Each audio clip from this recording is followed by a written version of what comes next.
gatatu umuntu ufite miliyari iyo agiye mageragere abaho nk'umwami hariya ashobora kuva atariye ku mpungure ni nk'ubutembere ni nko kuruka mu mutwe nta kibazo ufite access rwose twara miliyari 10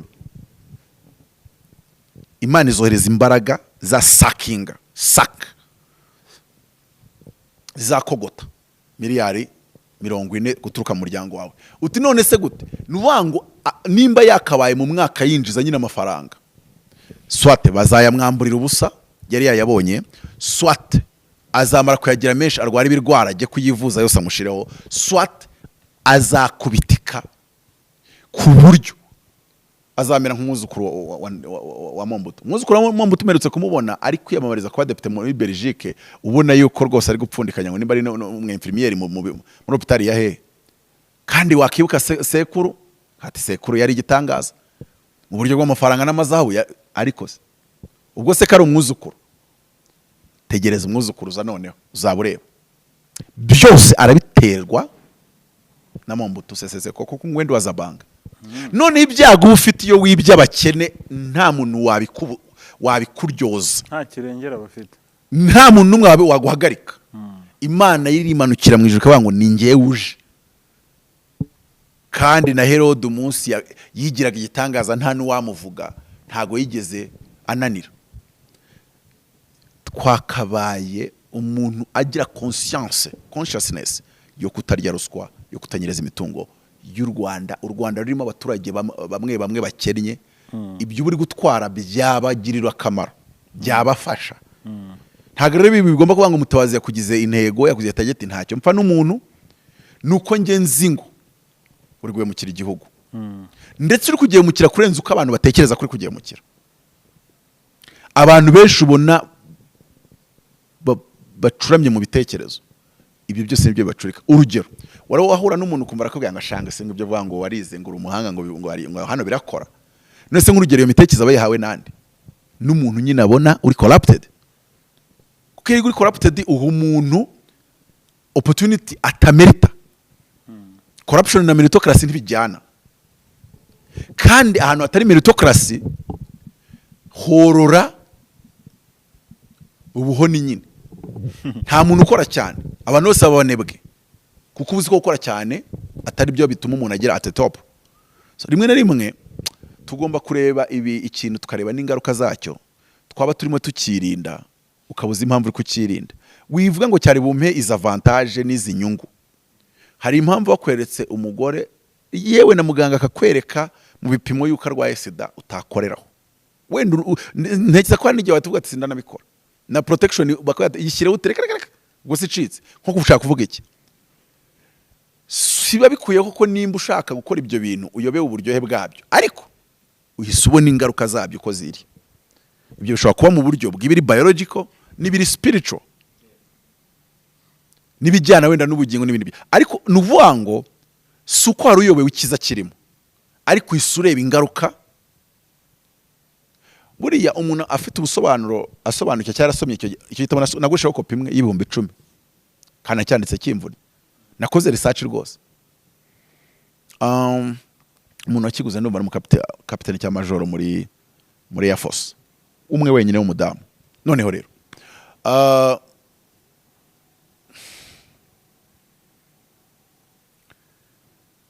ariko abantu bamenye ibyonzi kubijyanye no kurya twabakene n'ababishop barya compassion babicikaho you will not go and punish the rwose reka ngubwe ntago uzava muri isi n'abana bawe mutabiryoye bamwe muri abo bishop zasanga bafite abana bamwe moje uryo twabakene abana nyine wabonye nyine David se byagenze bite kari we wari wasambanyije mukawuriya batisheba mu gihano cyaje mu mwana we gute ngo umwana wawe azaryamana n'abagore bawe ubwo bugoryi se azabukurahe nyine wari yitwa abakene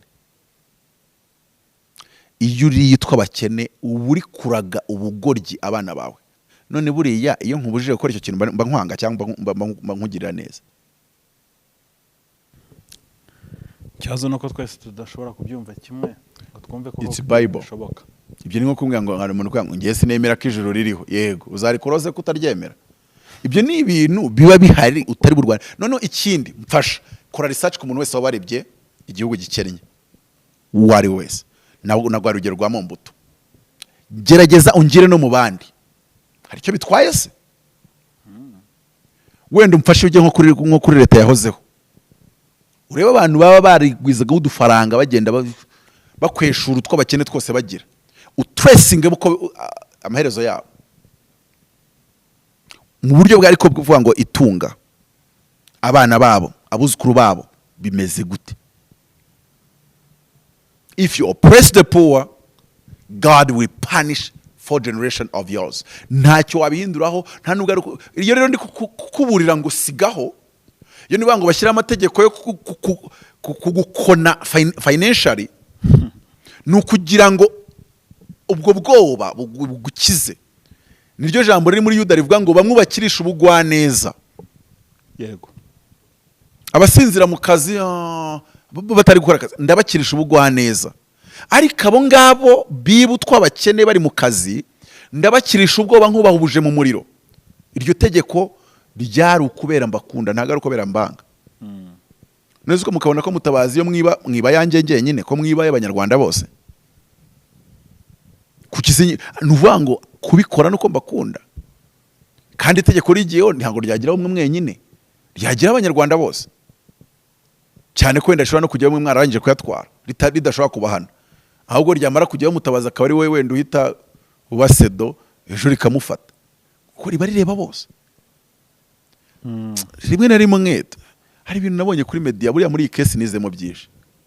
Abantu bifata ukabona Mutabazi bashatse kuba ari we bagira intego nkaho ari we wakoze ikibi. Uravuga ngo iki kiri gukorwa n'ikibi n'uwagikoze ntibikwiye. Abantu oya rwose niba mubabarire bigeze naho musigaye musaba inzego zanyu gukora ibintu bitari mu mategeko. None se ubwo nimwubaka leta itagendera ku mategeko, rule of law mukayishyira hasi, muzaba noneho muri gukora igiki kimaze iki ubundi. Njye mbwirana ariko ni wari uzi ko inzego zari zifite ubushobozi bwo kubimwanya bakabirangiriza mu gikari ntibabitubwire. Barangije kubitubwira rero nta yindi choice bafite nuko applica itegeko. Vanimwe kajya hariya byari obvious yuko imyaka 2 leta arekurwa kuko imbabazi za president aba qualifying kuzihabwa. Gatatu, umuntu ufite miliyari iyo agiye imageragere abaho nk'umwami hariya ashobora kuva atariye ku mpungure. Ni nk'ubutembere ni nko kuruka mu mutwe. What's wrong with you? Munaniwe gushyiraho igihano cyatuma bicikaho muri no gushaka kurwana kugira ngo itegeko ritubahirizwa. No nkibaza nkamwe muba muri kubivuga ngenda ndavuga mwebwe mwabivuze kuri Twitter mwabivuze kuri za radio no kugenda ibyo nguru umuntu ngo yarakunzwe. Ari ibintu abantu bakora ko bonda rimwe muvuga ko mwize mwirwa ku mbuga ngo media ngo educate, entertain and inform. You inform them ko umuntu yakoze icyaha. It's a crime. C'est pas un délit, it's a crime. It's not a funny. It's a crime. Niyo mpamvu bigenzwa na RIB. C'est criminaire. Bijya mu rukiko mpana byaha. Ntago ari mboneza mu bantu. Ntago ari civil what? Nigarukira nkavuga ngo ikibabaje Mutabazi ntago ari ikindi. Nuko ibyabaye muri iriya situation byose byangaragarije yuko majority y'abantu benshi mu Banyarwanda namwe mwabuze gusa opportunity kuya mu yaturitse. Anyway, reka iyo ngingo tuyisoreza ngaha. N'umupipo n'umuntu ku igare ry'umunyonzi n'umumotari umuraganira kumva nawe asa n'uryamiye amajanja avuga ati aho nzabonera opportunity. Kweri se nibibabaje. None kandi urasanga n'amategeko ahari ntago nyine akaraze neza.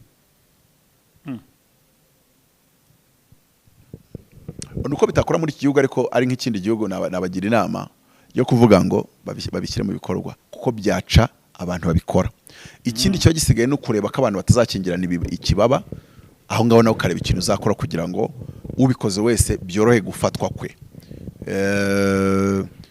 Kabiri, bamara kumukura amafaranga yose akaba nta muntu wemerewe kumukandira akanyenyeri agomba kuyacisha ku kagari akareba bayamuha akaba ari amafaranga atemerewe guhabwa n'abantu mu buryo bw'impano kuko abantu yagiye ha avantage muri za ruswa bashobora guhita bamuha miliyoni 100 bakamuterateranyiriza oya ati ku kwezi ntiwemerewe guhabwa amafaranga arenze 30. Kabiri niyo afite doctora uzarinda upfa icya mbere udasohotse mu gihugu, icya kabiri udakoze akazi karenze ubuyede gucukura imisarani no gufura imyenda y'abaturage. Abahajemo n'ubunyamaswa ariko uziko n'Imana ibabarira no kugira ngo abicikeho. Ariko n'Imana irababarira. Nibwo buryo bwonyine icyo gihano gihaye umwe abandi basigaye bari bagiye kuyarya yabagiye no kuyagira agahita abwira wari ugiye kuyamaka mwati yasubizayo nimba ari kuri bagiye kujya bahana umuntu wabikoze. Gatatu umwana wawe none wageze ngo byana nabirangiza duhita tujya ku mwana wawe, umwana wawe akazi gakomeye ashobora kuzakora ibyo yakiga byose bikaba ari ubufundi. Umwuzukuru wawe akaro wenyine wazaba mwarimu mwajya kumwuzukuruza we byibuza akazavuga ngo mbese ngo kugera ku mwuzukuruza wawe nta uzakora muri leta niyo yaba ari ikimeni 100%. Nuwanga icyo gihe uzajya kurya ruswa avuga ruswa gusa y'ibihumbi 100 yatuma n'umwuzukuru wanjye azakubitika muri iki gihugu. Ko numva ibyo bintu bya bikomera nuko bitari pratique mu Rwanda ariko ibyo byayica. Ibyo ngibyo Imana yabikoze ryari. Imana yaraje ifata umusozi babwiye Mose ngo turashaka kuvugana nayo niwe uzajya uvugana nayo wenyine. Aravuga ati mwitegura iminsi 3 mwiyeza izazivugana namwe ngo ibajyana imbere y'umusozi irawucana wose irawucana. Kabiri ngo hejuru ishyirayo umwijima ngo irangije ngo inkuba zirakubita ngo abaturage abayisirayeli babwira Mose ngo tubabarire ujye uvugana nayo uzutubwire twayibonye. Ijwi ryumvikanira hejuru ya wa musozi muri wa mwijima ngo rirababwira ngo igitumye nkora ibi ngibi nagiraga ngo mbatera ubwoba saved with fear out of fire ngo bamwe bakirisha ubwo nk'ababuje muriro. Rirababwira ngo nagiraga ngo mutareba hejuru y'uwo musozi mukabona ikisa n'ishusho. Ntubizi se ko umwana usohotse afite ubwoba hanze atabona ikibwa. Icyo mwimagine ko mubonye hejuru y'uwo musozi mukazagikoresha izahabu mukajya mukiramye. Agati no sinshaka ko murema ishusho y'igisa n'ikiri mu ijuru. Urabyibuka ubwo yababwira ngo nimukarema ishusho y'igisa n'ikiri mu ijuru mu isi cyangwa se mu mazi. None yababwira ngo kandi nabikoreye kugira ngo uko gutera ubwoba kuzahore mu maso yanyu no mu mitima yanyu ngo ntazagira umuntu ko urema igishushanyo kiyagijwe ngo akiramye. Nakweretse ko kuramya igishushanyo bigerera ari egalite iko ari bihwanye no kurya ruswa no kwiba no kwambura abakene no gufata imitungo y'abaciriritse. So rero nibigaragaza yuko nta kintu kimwe na kimwe wakora kugira ngo icyo kintu gicike keretse ukoze ikintu kiri butera ubwoba bukabije. Reba ko nkubikubwiye ari mu magambo uzikudakora muri leta ugahita wumva ubwoba buragufasha. Ibyo bintu ni ibintu ega ni bibi. Uko kuntu rero ubwoba bugufasha niyo mpamvu mu Bushinwa barakurasa kandi amasasa kurasa agurwa n'umuryango wawe. N'umuryango wawe ugura amasasa kurasa. Biravuze ngo nimba uriye kandi warya igihumbi. Hari Lieutenant General wari waravuye mu gisirikare ajya muri politike yayoboraga umujyi wa Beijing. Baherutse kumurasa rwose. Amasasu yamurashe yaguzwe n'umuryango we. Bivuze iki? Bivuze ngo umuryango wawe niwo ugukuye muri societe. Baravuga ngo urahemutse. Twe nk'umuryango wawe uri ikibi tugomba gukiza Ubushinwa. Ariko ku rundi ruhande ikintu mbona ko abantu benshi babifata nk'ibintu bisanzwe. Babifata nk'ibintu biri so simple. Ariko nuko batazi ibyari byo nyine.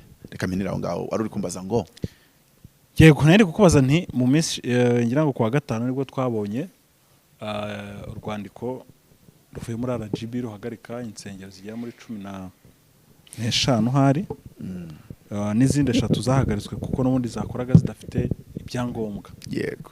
Muri izo nsengero hagaje kugaragaramo urusengero rwa Bishop Bosco rwa Zerafati.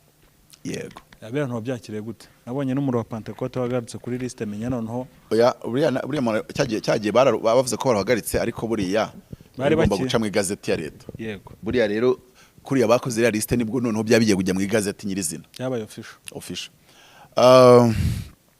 Ikintu cya mbere zira nsengero mwarazibasomeye abantu barazibonye ni nyinshi ntago ari 2 se 3. Insengero 18.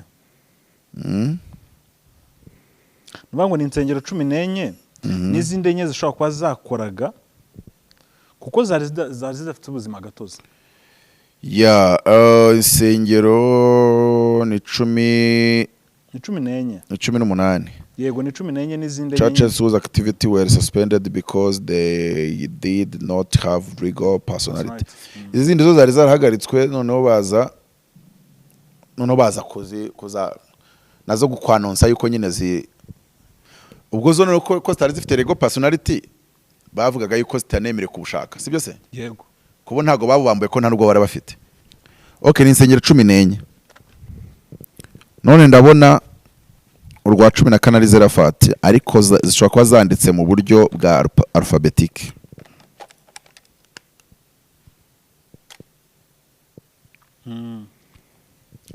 Ndabona 14 zisozwa na Zerafati ariko niyo ifite Z nyine ibanzizwa na S na M donc byanditse muri ordre alphabetic. Irya mbere icyambere harimo itorero ry'umumama nkunda cyane rya 12 gitwa Miracle Pool Church Karabiro ryabaga kibagabagariza kwimukira Kanombe. Ndababaye kubera ko n'izina ryawe narikundaga igikarabiro Karabiro Miracle Pool Karabiro. So irindi nyine mwese muzi kandi onambajije ni Zerafat Holy Church. Muri wa Pentecote naho turawuzi na Ebenezer yindi bagurishaga urusengero siko kuri se Ebenezer. Yes, kuri nimero ya 9 reka mpere ku ya mbere. Agape Blessing Community Church ifite icyicaro Bugesera. Calvary Independent Baptist Mission of Rwanda ifite icyicaro Gasabo. Charismatic Episcopal Church of Rwanda ifite icyicaro Kicukiro. Communauté des Églises Chrétiennes en Afrique icyicaro Gasabo. Église Chrétienne en Afrique icyicaro Rubavu. Église Évangélique de la Parole Vivante au Rwanda icyicaro Musanze. Église Évangélique des Frères en Christ icyicaro Kicukiro. International Pentecostal Holiness Church icyicaro Rubavu. Itorero Ebenezer Rwanda Gasabo. Itorero Showers of Blessings Church Rubavu. Itorero Umuriro wa Pentecote Rwanda Gasabo. Miracle Pool Church Ikarabiro Kicukiro. Siloam Family Holy Church in Rwanda Bugesera. Zerafat Holy Church Rubavu. Cyambere mbona nuko Rubavu igarukamo kenshi wabibonye na Musanze kaza muri mwe. Yego. Rubavu ifitamo amatorero ane. Ubuzima muri kukubwira se Rubavu. Nuko wafashe kuri Kongo nyine. Niko wafasheyo. Uzi ikindi se cyangwa kubwira kuri yiri kuri nimero 1 Agape nubwo ntazi nimba ari ya Agape nyirizina.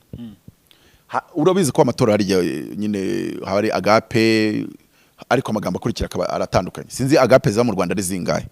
Ariko muri izo Agape zihari harimo Agape imwe ifite icyicaro Mbarara. Founder wayo, apostle wayo ni umwe mu bamambure n'abakadire ba RNC ya Kayumba Nyamwasa. Ayo nta makuru hise. Bimwe mu mishizo bigeze kutubwira yo. Nibyo nigeze kubwira. Wakoze ubukwe akaza vigo kugira ngo bacunga atari ko buri umuntu umuhagarariye mu Rwanda buriya nta wamenya. Buriya tunarebye abaje mu bukwe twagenda tubanota twareba tugakurikirana nimba batarabinjije muri ibyo bintu. Erega buri inzego zacu zirakora pe. Kandi ziba zizi byinshi birenze ibyo zitubwira. Si nk'umunsi muzumva hari umuprofete bamanuye mageragere cyangwa se ribu yahamagaye ukumva nako nanjye kumva hari batazabivuga. Buriya abakozi b'Imana benshi bakurura bagira ibyo batubwira n'ibindi biba ari binini batatubwira. Akogeza ukuri. Nese nk'umuntu ufite dossier irimo miliyoni 500 wagize ngo naza mu rukiko azaza bavuga ijambo miliyoni 500 bazavuga ibindi kuko nabyo birahari. Ariko behind the curtains bamubwiye ati impamvu tutazashyira muri dossier urayizi nawe izi miliyoni 500 kubera iki shase nga nanyumve aze kumpamagara umusengere se ko hari umujyama wanje behind that nibyo akora ko twigeze tugendanaho hoye nambwira ntitwicare rero twiga iki kibazo ko gihagaze canga uko manga hangaha uri reporting gutya nurangiza kuri reportinga nubundi nizi note miliyoni 500 tuzisusure cyangwa se babiha umurongo nta wamenya umurongo babiha reka miniraho simba nshaka ko bamumenya mba nshaka kugira ngo we yiyumve amenye ngo niba mutabazi mbizi ubwo inzego zibizi bingana iki shabi imikino mu mukina ya miliyoni 500 utwanze miliyoni 713 iminwe itaratemutse ntakimurika iyo mikino ariko tube tubiretse ari gihe bafata abantu tukagira ngo nibisanzwe ariko ntabwo bisanzwe kandi rero sinzi nimbi ya gap ari yo ngiyo kuko ntabwo nzi ibindi bikurikira ariko ijambo agape ryo ririmo ariko tuzi ko amagape ahari ni menshi cyangwa se amatora afite izina ijambo agape ni menshi nuko gusa mbonye agape blessing community church ngo ibarizwa Bugesera hashaka kwibaza nimba koko ariyo yiyingiye ariko reka nkubwire ikintu kidashoboka Evo inzego zacu zamaze kumenya yuko ufite case nk'iyo ngiyo bayose ngo ziraza zikagufungira ngo zijyane ariko reka mbanze vuga kangaka nyako aba Dr Picard siko kuri Pamela akantu mugatekerezeho next time cyangwa se sinzi ko bimeze byari byiza iyo bino bintu byemezwa n'urukiko kwambura umuntu ubuzima gatozi uzi impamvu byari kuba ari bwo biri authentic kwa hano bavuze impamvu eshanu bashobora gushingiraho bambura umuntu ubuzima gatozi public notice ya RGB yo kuri 18 za October rubango non compliance to withdraw ya kabiri poor governance ibi ngibi ibi naho byaturutse uribuka byane twigeze gusoma bavuga ngo gutera imitwe intuza bibiri mu mutukura byibuka aha buni nta byaturutse ya raporo yagomba gutangwa ngo bagaragaza uko ishusho y'umutungo urabyibutse yego ishusho y'umutungo ubundi naho byatangiriye noneho hari itoro bageragaho bagasanga amaturo barayatura Bishop agahita ayamanukana muri Range Rover akayamanukana cyangwa se kuri account like nyine bahita bayafata bashyira mu modoka birangira hari n'amatoro basanze konte z'itorero ziri mu mazina ya Bishop nta n'umusinyateri wundi wa kabiri none bagaze ibi ni ibiki mwaje muri RGB muvuga se ko ari umuntu umwe cyangwa mwavugaga ko ari shyirahamwe none se umutungo w'ishyirahamwe bawumanaginga gutya niyo mpamvu babonye ko zarafata bayibwiye ngo yamba ubuzima gatozi muhagarika ibikorwa byose by'itorero munatoye raporo y'amaturo yose yatuwe kuva se n'amaturo arimo nese birabisomye cyane wisomye uzikuta nabonye kutasomye baruwa RGB yashyize kuri narayisomye n'ubu ndayifite hano yagiye ibintu by'ubutaka ibiki byose mbega imitungo ariko ntago nenzwe n'amaturo arimo amaturo nese amaturo ubutaka barabuguze ari n'ubutaka bwaraje ari amaturo ari impano nuko buriya hari ibintu mba nanga kuvuga kuko bamuga ngo boss kwa zirafati yigeze ambwira antumira muri office ibyo twaganira rero nirinda ko byaka influence ibintu ndi kuvuga kuko tuba twarivuganye ni privacy aho ngaho icyo kintu ngwana nacyo cyane ngwana oya ntago ariko nteye ngwana nacyo cyane ikintu nyibwira hari ari witoro rya nene nyibwire ntago ngiye ngomba kuza ngo nyikoreshe mu kiganiro ariko reka mfate muri rusange hari umuntu nge ubwo ndikuvuga ko nabibwiye n'abakozi Imana baba prophet bageze nko kuri babiri akambwira ati bino bintu bakugurukana ku ituro ati ngewe ubona hari umuntu ujye mvuga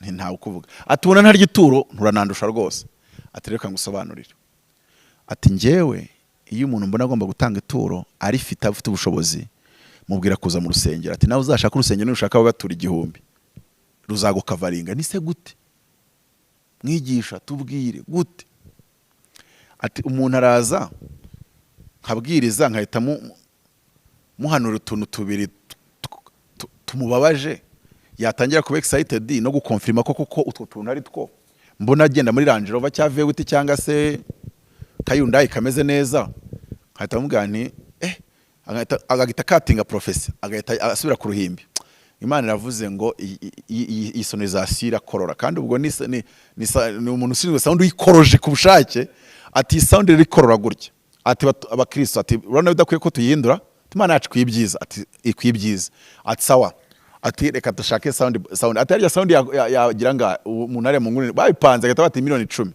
ubwo ari gutagetinga uyu muntu iratangiye yerekwa none iyo sound kabiri gutuma bari katinga kandi bari bageze aho yumva haryoshye umva none agahita avuga ati umuntu uri butange iki n'iki noneho hari ukuntu utanga message utavuze sibyo se hari ukuntu utanga message nk'urugero nicaye nkangaha mukazana kamera umuntu nteye kamera imbere nkahita mutera urushyi nkatongera nkicara wowe waruzanye kamera wakurikizaho iki ntugwita usubirayo bivuze iki nguhaye message ariko ntavuze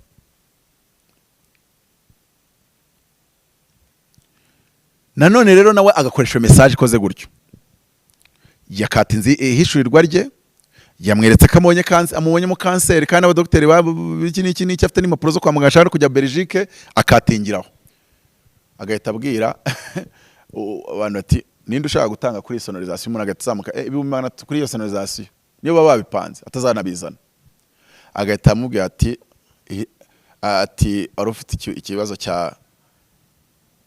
cy'urwagashya icyo ngikira kirangije ubwo deje uhaye message uyu nguyu yuko kanseri ye bimeze gute wabijyana ribu ko ribu irakubwira ngo wasezeranyije umuntu ikintu ari cyo yamusezeranyije noneho nawe undi agahita avuga ati ndatanga 5,000,000 kuri iyo sound undi akamubwira ati baguhe nimero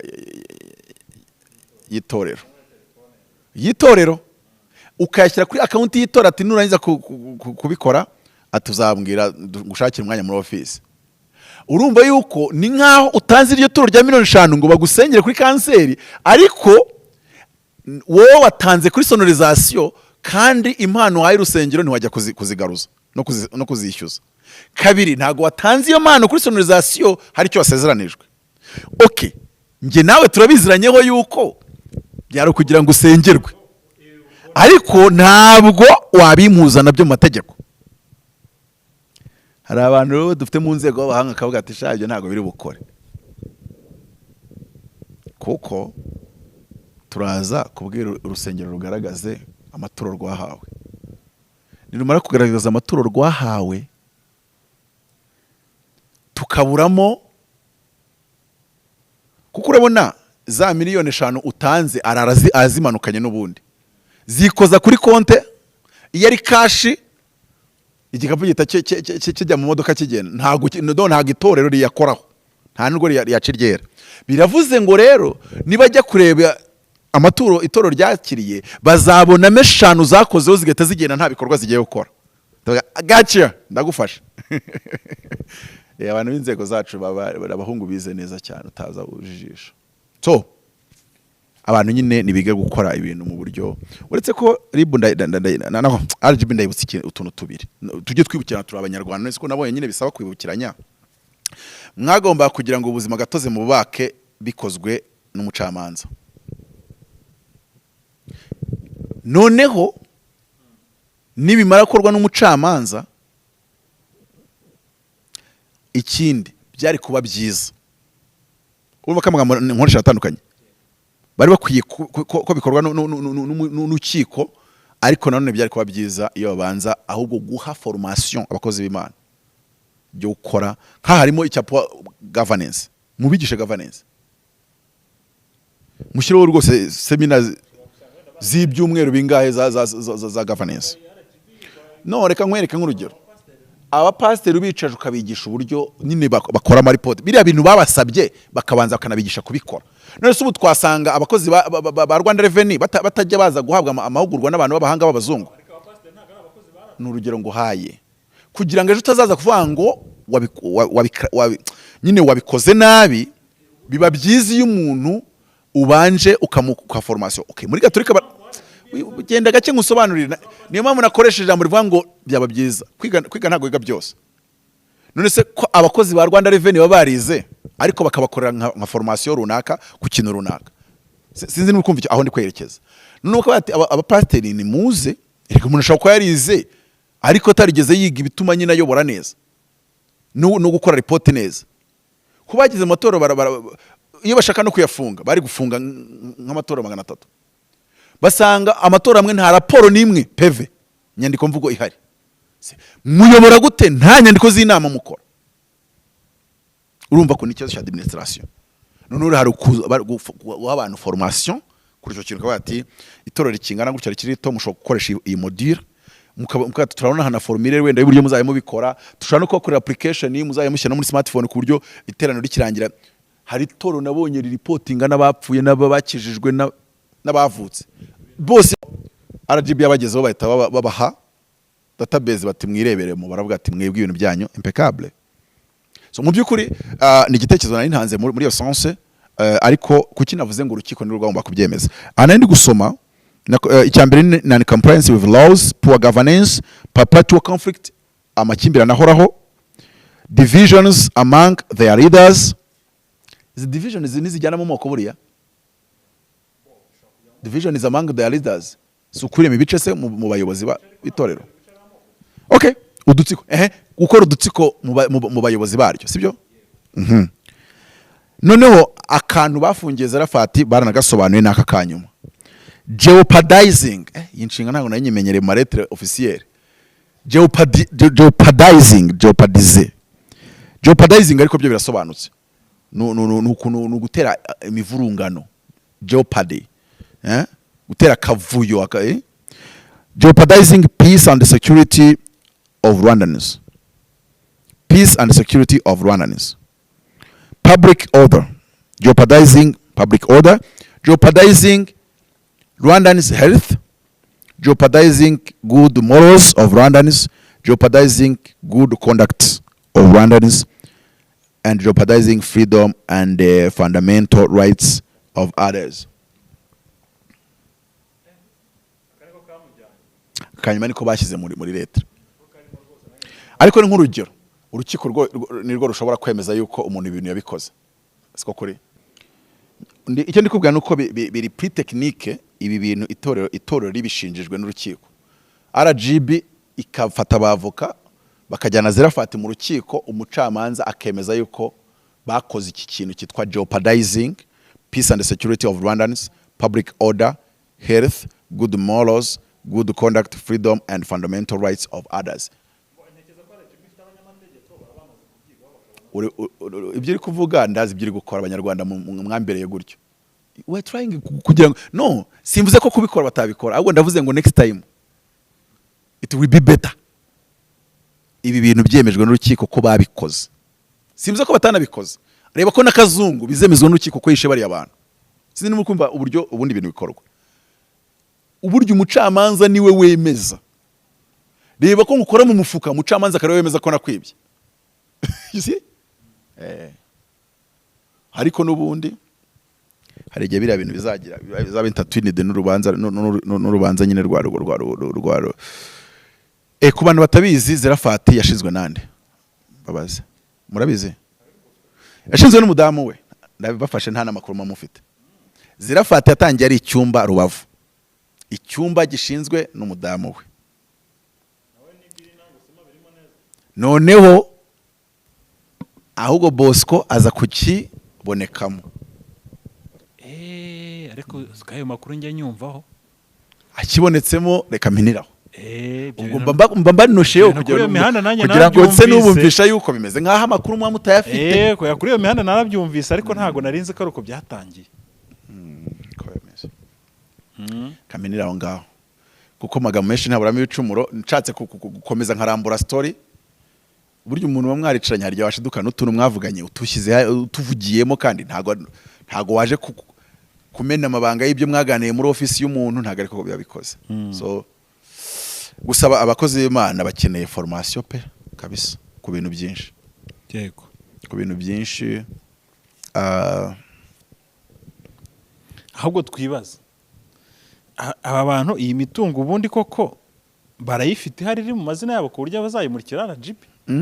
Aba bantu ariko impamvu navuze kuriya kuki wenda utavuze ngo kuki ari amadini yandi yose ntashatse kwibaza nimba ko ntago we badusobanukiye icyo bayajije. Nk'urugero baguciye poor governance. RGB ni qualifying nyine kumenya ko ufite poor governance. Nimba nk'urugero nta report ugira amatura utaripoting, that's poor governance. Ariko bagiye kuri kare kagingo kanyuma jeopardizing no bushobozi bw'umucamanza wenyine wo kwemeza yuko you jeopardized peace and security of Rwandans. You jeopardized moral conduct and this and that, ukabihamywa n'urukiko ubundi na nyunda kimara kubyemeza kagati itorero zirafatirira hamywa. Erega mu Rwanda ntago tumenyereye ko persone morale ajya kuburana, ariko barabura nyine yakabaye nyine ajya kuburana, so arahamywa yuko yakoze ibi nibi. Nyine tuba dushaka kwirinda ko hari uzavuga ngo buriya ngo babikoze arbitrairement, nyine barashyuminze bahise bafatirana.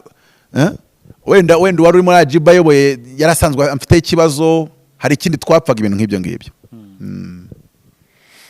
Gusa n'ikindi mugomba kwitegura nuko uriya Dr Pikadi atandukanye na Yusta, nubwo Yusta nawe mwagiga mwivugishwa. Uzi impamvu zanubikura ubonye Twitter yanditse kuri Sabe na Kakana, urabyibuka? None se Yusta yari yarigeze ayandika ko ari we wese wakoze ibyo ari byo byose. Bigaragara ko rero ari umuntu uri strict, kantu gato ujya ku ruhande ugati we ko namakuru ngo icya kabiri reba timing yaziyemo, ni timing igihe umusaza yashaka kugira uburyo kubura mu bintu by'imyizerere. Ubwo byumvikane ko yamuzanye kuko amuziho ko ari umukubuzi mwiza. Sinzi mu buryo mutanalizamo ibintu, ariko byari byarakozwe. Ngo vuga ngo yazanye umuntu wabikora. Ubwo nyine Pikadi ni Yusta 2.0. Iyo ukoresheje mvuye icyo bisaze kuvuga version nyine ivuguruye ya Yusta yo mu kubikora ibyo ngibyo uri kuvuga. So bamuzanye kuko ashobora kuba ari intraitable, dore kankoresha iyo jambo intraitable mu gutegeka institutions zigukurikiza amategeko na protocol zitandukanye, kandi ni byiza, birakwiye. Yes. Birakwiye. Nari ndimo nkubaza mu kandi iyi mitungo ko kubundi aba bantu barayifite ihari igaragara yanditse. Ubu RGB ikibazo cy'abakozi b'Imana na buri igisubizo ni uburyo ushobora kubona yarakiye amaturo ya miliyoni 500 400 mu myaka itanu rusengero ko bazagera bayamusubiza, cyangwa se ko general headquarter bayoborwa n'uwitwa general superintendent, ko nyine general superintendent naza mu Rwanda azayamusubiza. Munyabanga dufite titre we none uyobora yitwa general superintendent. Ko nigize asanga hari itorero riyoborwa na CG nk'iya title ya Gasana commissioner general. Ariko ngira ngo muri salvation ya misebura ntibabamo, bo bagira abakoloneli n'abagenerali, bo bagira title zo mu gisirikare, abo bandi baba bafite zo muri police, zo mu gipolisi. General superintendent. Abagabo hanze baradufite rwose. Apotre wenda turimo tunagana ku musozo, ari umushaka kwibaza ubundi ujya ugira iyerekwa ryo kuzagira urusengero cyangwa ujya ugira izo nzozi? Kubyamira kose nge ntago natunga miliyari 5 ntarabaka urusengero, ariko nge ijambo Birinango Sima yambwiye ko nzubakisha yanjye cash. Ubwo rero ngomba kubanza nkayagira yanjye cash nkarwubaka. Ikindi kugira ngo binagende neza mutazanikuraho, ruzaba rwanditse mu mazina yanjye. Mbabwiye ni nge mfite sale nubatse, muze muyiteraniremo. Ibyo ntago bizakunda. Oya, birashoboka. Mujye mu buryo bw'amategeko, roya akagaragaza ko ufite nese nk'urugero Bekare nari nge wayubatse, none nkayiha urusengero ngo rujye ruyisengeramo. Hari ukuntu mubyandika mu nyandiko ko wenda ubatije iyo nyubako, mbatije iyi nyubako. Icyo gihe mu gihe baza bagiye gusesa iryo torero, rega ngomba kwiga ubwenge. Kabati mu gihe bazaba bagiye nimba narwubatse rungana n'urw'umuri wa Pentecote, mu gihe bazaba bagiye kusesa kuko ari nge warwubatse ku mafaranga yanjye cash, umutungo wanjye, ubwo bazarusesa. Ariko naho buri yari amatora yose bahagaritse, imitungo yayo yose bagomba kwiripotinga. Ntago bagurisha ngo bagabane, ntibibaho ntibinemewe. Baranabikoze mbere, audit kazi ishatse yabibaryoza cyane. Nuwango umuryango utaharaniye inyungu, imitungo ufitiye usheshwe, itegeko rivuga yuko nzahora mbasubiriramo, imitungo ihabwa undi muryango udaharanira inyungu bihuje intumbero. Niyo mpamvu nkunda kubabwira ngo bazadufatire umuriro wa Pentecote bawuhe Rugagi cyangwa bawuhe Mama Itu, they will choose. Kuko bo ubuzima gatozi bwabo ntago buraba revoked.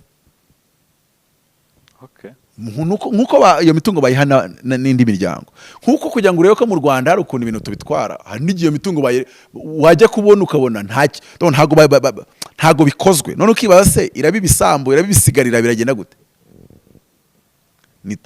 Nituba igihugu kigendera ku mategeko, amategeko avuga yuko iyo mitungo itangwa, amafaranga ari kuri konti bayatange, ubutaka babutange, amasentetizeri, ubutaka n'insengero n'iki babitange, babiha indi miryango, babiha andi macaca. Niko amategeko abiteganya. Apotre, reka dusoreze ahangaha, ngushimire kuba witabiriye ikiganiro cy'uyu munsi. Ku muntu wifuza kukuvugisha, umuntu wifuza kumvugisha ni 0788399513. Ushaka kugura igitabo cyitwa Instant Deliverance, nukuri kigura ibihumbi byacyo 20, ariko nshobora no gukora discount ushatse ko nyigwera 10, ariko byagusaba kunsobanura impamvu. Ndumva byarangiye. Ugashaka aho yari giti ukayahabura. Ni nacyo kintu gitumire leta ibyegereza umutima cyane. Ayo mafaranga yarangiriye ubwo si muri FDLR. 3, uzi impamvu nanjye bintera kwibaza, nuko njyewe mfite experience nagiye mpura nabyo nkabikweba.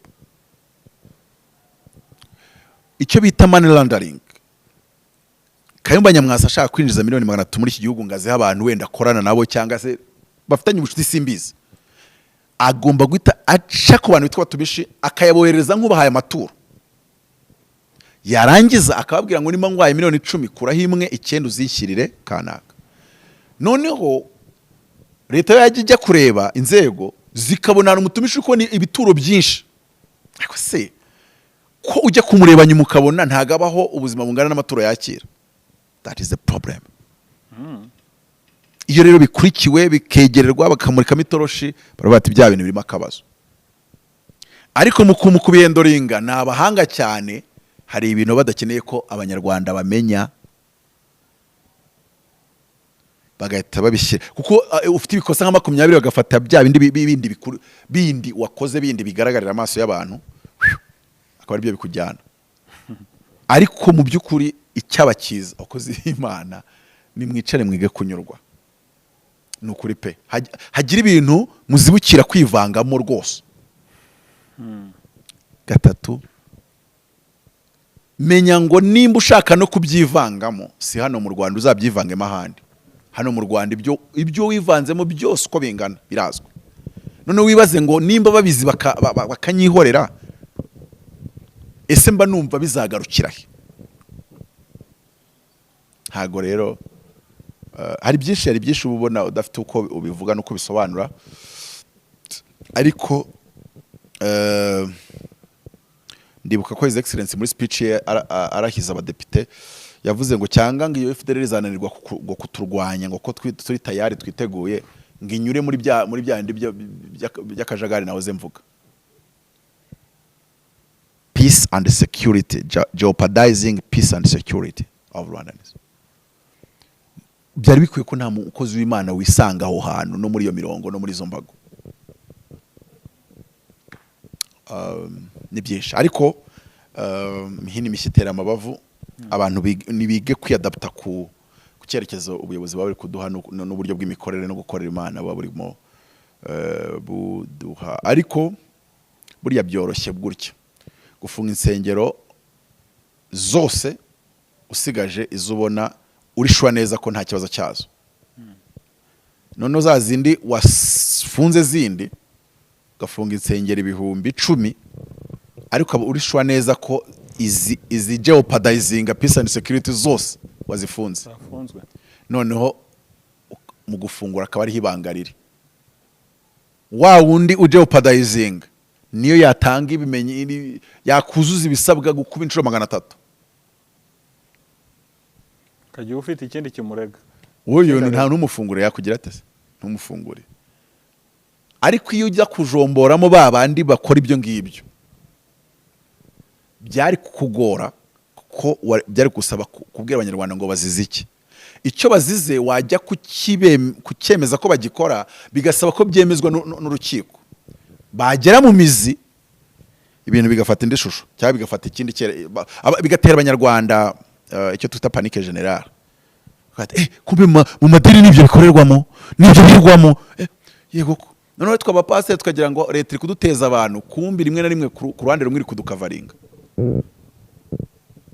Sinzi icyo kintu cyumvishe, bakagira ibyo barangiriza mu gikari no muri interrogation, nawe ku nyungu zawe wazasohoka ntubibwira abanyarwanda, ariko hagati yanyu babiri mukaba mwari mubiziranyeho, kuko bigiye mu bantu byakora ikindi kintu kitari cyiza. So mu by'ukuri Benetsegura n'umubishop aravuga ati gukora umurimo w'Imana mu Rwanda ati ko biri ati birashaririye, nta kundi byamera. Tugomba kubyitoza ukuntu tuzabikora, gusa icyo nzi nuko gukorera Imana biracyashoboka. Nimba wasengeraga abantu niyo mwahurira mu muhanda z'umuntu wamusengera, mu magambo ni kujyanisha ibintu naho n'umurongo twahawe, ariko n'ubundi ufite umuhamagaro kuri akakomeza agakora icyo agomba gukora. Ikindi ariko byo biri obvious, abantu benshi nibayoboke kuboha amahema. Namaze kumenya amakuru yuko ADPR zose zifunze, narinsoza ikiganiro ntavuze ADPR n'uburyo nyikunda. ADPR zose zifunze ngo abapasiteri bazo ntibagihembwa, niko bimeze cyangwa ayo makuru yarantuburiye.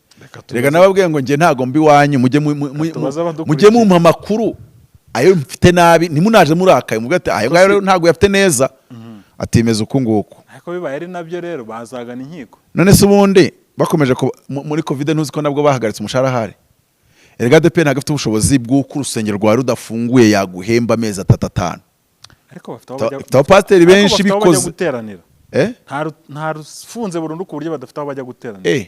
Kubera ko aho bajya guteranira n'aya maturo bayajyanayo, na wa mushumba yajyayo. Oya nawe ajyayo, kuko usanga ajyayo se agashumba, rega hari kujyayo akicara agaterana. Nimba ariko bimeze ubwo urumva basigaye barashyizeho ntuza amateraniro menshi, inshingano zirakomeje n'abakristo ntaho bagiye. Ndumva uwampaye makuru ahubwo bwo yarambeshye. Kuko nta bimenyetso byayo mfite. Usanga urusengero wenda amateraniro amwe ava saa, ariko nkurikije iyo logique, nimba akazi gakomeje abakristo tatanye, ndumva nta mpamvu yabihari yo kubaha rwose, ahubwo bakomeza ku midugudu ifunguye, ku nsengero zifunguye, ahubwo bahana amasaha. Izi nsengero zifunze se, ari mu bishop inshuti yanjye yarambwiye ati ngewe ati insengero bazifunze, ati nahise nigurira 5 tunzibitseho. Hari n'abantu mufite iyerekwa kandi nziza, arazinyeretse mu mafoto mbona yahashye nziza. Gusa yarafite amafaranga umubishop ni umuherwe, ni umuherwe ku giti cye bivuye mu kuboha amahema kwe. Afite uruganda rukomeye cyane mu mujyi wo mu ntara, bwa make y'amafaranga yinjiza ku giti cye muri business ze ni menshi. Ikindi ayobora itorero rikomeye ku isi, rifite amatorero mu bihugu 154. Ubwo urumva yuko rero ashobora guhamagara ku cyicaro gikuru muri Amerika bakagira uko babigenza, cyasa akavuga ati reka nkoresha yanjye, akavugana nta kibazo, ufite access rwose twara miliyari 10. Imana izohereza imbaraga za sakinga zizakogota miliyari 40 guturuka mu muryango wawe. Uti none se gute? Nubango nimba yakabaye mu mwaka yinjiza nyine amafaranga, swate bazayamwamburira ubusa yari yayabonye, swate azamara kuyagira menshi arwara ibirwara ajye kuyivuza yose amushireho, swate azakubitika ku buryo azamera nk'umwuzukuru wa Mombutu. Umwuzukuru wa Mombutu umerutse kumubona ari kwiyamamariza kuba depite muri Belgique, ubona yuko rwose ari gupfundikanya ngo nimba ari umwinfirmiere muri hopitali ya he. Kandi wakibuka sekuru, ati sekuru yari igitangaza mu buryo bw'amafaranga n'amazahabu, ariko se ubwo se kari umwuzukuru. Tegereza umwuzukuruza noneho uzabureba byose arabiterwa na Mombutu sesese koko kungwendo wazabanga. None ibyago ufite iyo wibye abakene nta muntu wabikuryoza, nta kirengera bafite, nta muntu numwe waguhagarika. Imana irimanukira mu ijuru kavuga ngo ni ngewe uje. Kandi na Herode umunsi yigiraga igitangaza nta n'uwamuvuga, ntago yigeze ananira.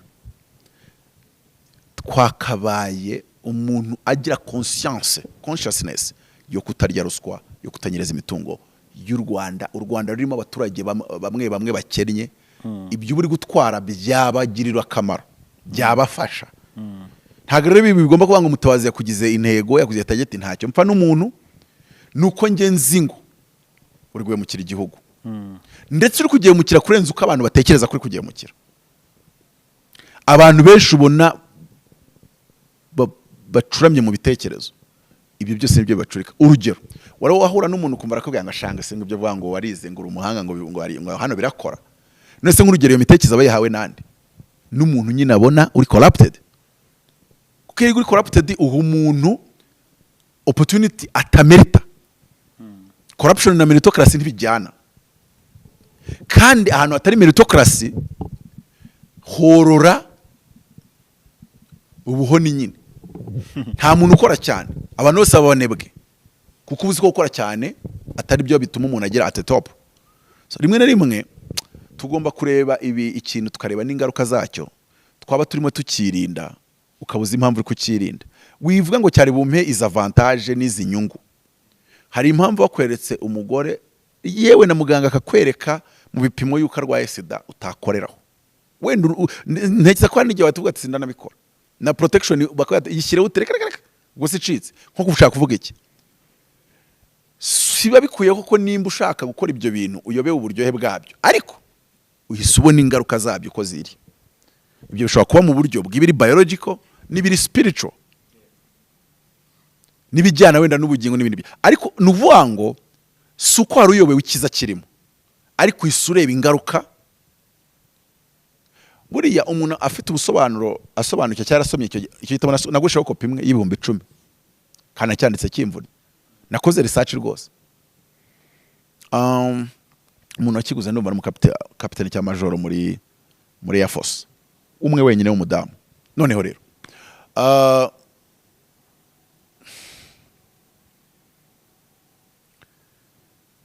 ariko abantu bamenye ibyo nzi ku bijyanye no kurya tw'abakene n'ababishop barya compassion babicikaho. You will not go and punish the rwose. Reka ngubwe ntago uzava muri isi n'abana bawe mutabiryoye. Bamwe muri abo bishop zasanga afite abana nk'imogi. Uryo tw'abakene abana nyine wabonye nyine Dawidi se byagenze bite? Kari we wari wasambanyije Mukawuriya Batisheba. Mu gihano cyaje mu mwana we gute? Ngo umwana wawe azaryamana n'abagore bawe. Ubwo bugoryi se azabukurahe? Nyine wariye tw'abakene. Iyo uriye tw'abakene uburi kuraga ubugoryi abana bawe. None buriya iyo nkubujije gukora icyo kintu mba nkwanga cyangwa mba nkugirira neza. Cyazo nuko twese tudashobora kubyumva kimwe ngo twumve ko bishoboka. Ibyo ni nko kumbwira ngo hari umuntu kwanga ngiye sinemera ko ijuru ririho. Yego uzarikoroze kutaryemera. Ibyo ni ibintu biba bihari utari burwana. None ikindi mfasha kora research ku muntu wese wabarebye igihugu gikennye wari wese nagwa rugero rwa Mombutu. Gerageza ungire no mu bandi. Hari icyo bitwaye se? Wenda umfashe ujye nko kuri leta yahozeho.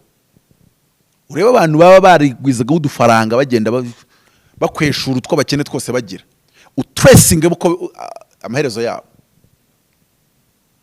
Mu buryo bwari ko kuvuga ngo itunga abana babo, abuzukuru babo bimeze gute? If you oppress the poor, God will punish 4 generation of yours. Ntacyo wabihinduraho, nta nubwo ari iyo rero ndi kukuburira ngo sigaho. Iyo niba ngo bashyira amategeko yo kugukona financially nukugira ngo ubwo bwoba bugukize.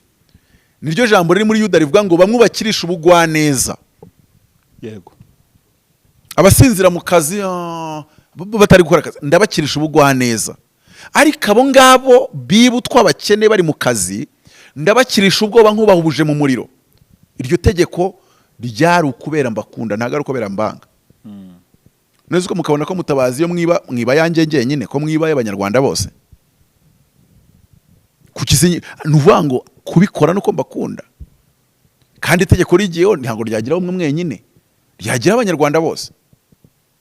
Cyane ko wenda shobora no kujya mu mwarangije kuyatwara ridashobora kubahana. Ahubwo ryamara kujyaho Mutabazi akaba ari wewe wenda uhita ubasedo ejo rikamufata. kuko riba rireba bose. Rimwe na rimwe hari ibintu nabonye kuri media buriya muri iyi case nizemo byinshi, abantu bifata ukabona Mutabazi bashatse kuba ari we bagira intego nk'aho ari we wakoze ikibi. Uravuga ngo iki kiri gukorwa n'ikibi n'uwagikoze ntibikwiye, abantu oya rwose niba mubabarire, bigeze naho musigaye musaba inzego zanyu gukora ibintu bitari mu mategeko. None se ubwo nimwubaka leta itagendera ku mategeko, rule of law, mukayishyira hasi, muzaba noneho muri gukora igiki kimaze iki se ubundi? Njye mbwira abantu ariko wari uzi ko inzego zari zifite ubushobozi bwo kubimwanya bakabirangiriza mu gikari ntibabitubwire? Barangije kubitubwira rero, nta yindi choice bafite nuko apurika itegeko. Vanimwe akajya hariya, byari obvious yuko imyaka 2 leta arekurwa kuko imbabazi za president abaqualifyinga kuzihabwa. Gatatu, umuntu ufite miliyari iyo agiye mageragere abaho nk'umwami hariya, ashobora kuva atariye ku mpungure, ni nk'ubutembere, ni nko kuruka mu mutwe. What's wrong with you? Munaniwe gushyiraho igihano cyatuma bicikaho, muri no gushaka kurwana kugira ngo itegeko ritubahirizwa. No nkibaza nkamwe muba muri kubivuga, ngenda ndavuga mwebwe mwabivuze kuri Twitter, mwabivuze kuri za radio no kugenda ibyo byo nguru umuntu ngo yarakunzwe. Ari ibintu abantu bakora ko mbona rimwe muvuga ko mwize mwirwa ku mbuga ngo media nge educate, entertain and inform. You inform them ko umuntu yakoze icyaha. It's a crime. C'est pas un délit, it's a crime. It's not a funny, it's a crime. Niyo mpamvu bigenzwa na RIB, c'est criminaire, bijya mu rukiko mpanabyaha, ntago ari mboneza mu bantu, ntago ari civil what. Nigarukira nkavuga ngo ikibabaje Mutabazi ntago ari ikindi, nuko ibyabaye muri iriya situation byose byangaragarije yuko majority y'abantu benshi mu Banyarwanda namwe mwabuze gusa opportunity kugira ngo muyaturitse. Anyway, reka iyo ngingo tuyisoreza ngaha. N'umupipo n'umuntu ku igare ry'umunyonzi n'umumotari umuraganira ukumva nawe asa n'uryamiye amajanja avuga ati aho nzabonera opportunity kweri. Se nibibabaje none kandi wasanga amategeko ahari ntago nyine akaraze neza. Nuko bitakora muri iki gihugu ariko ari nk'ikindi gihugu nabagira inama yo kuvuga ngo babishyire mu bikorwa kuko byaca abantu babikora. Ikindi cyo gisigaye no kureba ko abantu batazakingirana ikibaba aho ngaho nawe ukareba ikintu uzakora kugira ngo ubikoze wese byorohe gufatwa kwe. Kabiri, bamara kumukura amafaranga yose akaba nta muntu wemerewe kumukandira akanyenyeri, agomba kuyacisha ku kagari akareba bayamuha, akaba ari amafaranga atemerewe guhabwa n'abantu mu buryo bw'impano, kuko abana yagiye ha avantage muri za ruswa bashobora guhita bamuha miliyoni 100 bakamuterateranyiriza. Oya, ati ku kwezi ntiwemerewe guhabwa amafaranga arenze 30. Kabiri, niyo afite doctora uzarinda upfa, icya mbere udasohotse mu gihugu, icya kabiri udakoze akazi karenze ubuyede, gucukura imisarani no gufura imyenda y'abaturage. Abahajemo n'ubunyamaswa ariko uziko n'Imana ibabarira, no kugira ngo abicikeho. Ariko n'Imana irababarira. Nibwo buryo bwonyine icyo gihano gihaye umwe, abandi basigaye bari bagiye kuyarya, yabagiye no kuyagira agahita abwira wari ugiye kuyamaka mwati yasubizayo. Nimba ari kuri bagiye kujya bahana umuntu wabikoze. Gatatu, umwana wawe none wageze ko byana nabirangiza duhita tujya ku mwana wawe. Umwana wawe akazi gakomeye ashobora kuzakora ibyo yakiga byose bikaba ari ubufundi. Umwuzukuru wawe akaro wenyine wazaba mwarimu, mwajya kumwuzukuruza we byibuza akazavuga ngo mbese ngo kugera ku mwuzukuruza wawe nta uzakora muri leta niyo yaba ari ikime n'100%. Nubanga icyo gihe uzajya kurya ruswa avuga ruswa gusa y'ibihumbi 100 yatuma n'umwuzukuru wanjye azakubitika muri iki gihugu. Ko numva ibyo bintu byabikomera nubwo bitari pratique mu Rwanda, ariko ibyo byayica. Ibyo ngibyo Imana yabikoze ryari. Imana yaraje ifata umusozi, babwiye Mose ngo turashaka kuvugana nayo, niwe uzajya uvugana nayo wenyine. Aravuga ati mwitegura iminsi 3 mwiyeza izazivugana namwe. Ngo ibajyana imbere y'umusozi irawucana wose, irawucana. Kabiri, ngo hejuru ishyirayo umwijima, ngo irangije ngo inkuba zirakubita, ngo abaturage Abayisiraheli babwira Mose ngo tubabarire ujye uvugana nayo uzutubwire twayibonye. ijwi ryumvikanira hejuru ya wa musozi muri wa mwijima ngo rirababwira ngo igitumye nkora ibi ngibi nagiraga ngo mbatera ubwoba, saved with fear out of fire, ngo bamwubakirishe ubwoba nk'ubabuje muriro. Rirababwira ngo nagiraga ngo mutareba hejuru y'uwo musozi mukabona ikisa n'ishusho. Ntubizi se ko umwana usohotse afite ubwoba hanze ahita abona ikibwa? Icyo mwimajinye ko mubonye hejuru y'uwo musozi mukazagikoresha izahabu mukajya mukiramye. Agati no, sinshaka ko murema ishusho y'igisa n'ikiri mu ijuru. Urabyibuka ubwo yababwira ngo nimukarema ishusho y'igisa n'ikiri mu ijuru mu isi cyangwa se mu mazi. None yababwira ngo kandi nabikoreye kugira ngo uko gutera ubwoba kuzahore mu maso yanyu no mu mitima yanyu, ngo ntazagira umuntu ko urema igishushanyo kiyagijwe ngo akiramye. Nakweretse ko kuramya igishushanyo bigerera ari egalite, iko ari bihwanye no kurya ruswa no kwiba no kwambura abakene no gufata imitungo y'abaciriritse. So rero nibigaragaza yuko nta kintu kimwe na kimwe wakora kugira ngo icyo kintu gicike keretse ukoze ikintu kiri butera ubwoba bukabije. Reba ko mbikubwiye ari mu magambo usikudakora muri leta ugahita wumva ubwoba buragufasha. Ibyo bintu ni ibintu ega ni bibi. Uko kuntu rero ubwoba bugufasha. Niyo mpamvu mu Bushinwa barakurasa kandi amasasa kurasa agurwa n'umuryango wawe. N'umuryango wawe ugura amasasa kurasa. Biravuze ngo nimba uriye kandi warya igihumbi.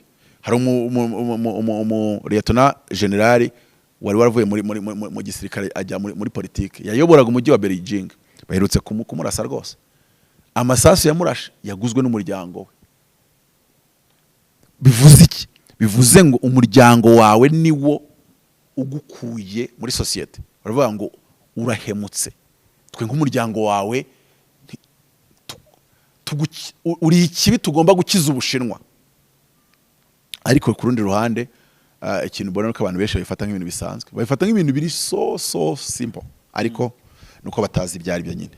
Reka minira aho ngaho ari uri kumbaza ngo yego nari kukubaza nti mu minsi ngira ngo kwa gatanu nibwo twabonye urwandiko ruvuye muri RGB ruhagarika insengero zigera muri 15 hari n'izindi 3 zahagaritswe kuko n'ubundi zakoraga zidafite ibyangombwa. Yego. Muri izo nsengero hagaje kugaragaramo urusengero rwa Bishop Bosco rwa Zerafati. Yego. Abantu babyakiriye gute? Nabonye n'umuro wa Pentecote wagarutse kuri liste menya noneho. Oya buriya cyagiye bavuze ko barahagaritse ariko buriya bagomba guca mu igazeti ya leta. Yego. Buriya rero kuriya bakoze ya liste nibwo noneho byabigiye kujya mu igazeti nyirizina. Yabaye official. Ikintu cya mbere zira nsengero mwarazibasomeye abantu barazibonye ni nyinshi ntago ari ebyiri se 3. Insengero 18. Nubango ni insengero 14 n'izindi enye zishobora kuba zakoraga kuko zari zidafite ubuzima gatozi. Ya insengero ni 18. Yego ni 14 n'izindi enye. Churches whose activity were suspended because they did not have legal personality. Izindi zo zari zarahagaritswe noneho baza kuza nazo gukwanonsa yuko nyine ubwo zo no ko zitari zifite legal personality bavugaga yuko zitanemere kubushaka sibyo se? Yego. Kubo ntago babambuye ko nta nubwo bari bafite. Okay, ni insengero 14. None ndabona urwa 14 ari Zerafati ariko zishobora kuba zanditse mu buryo bwa alphabetic.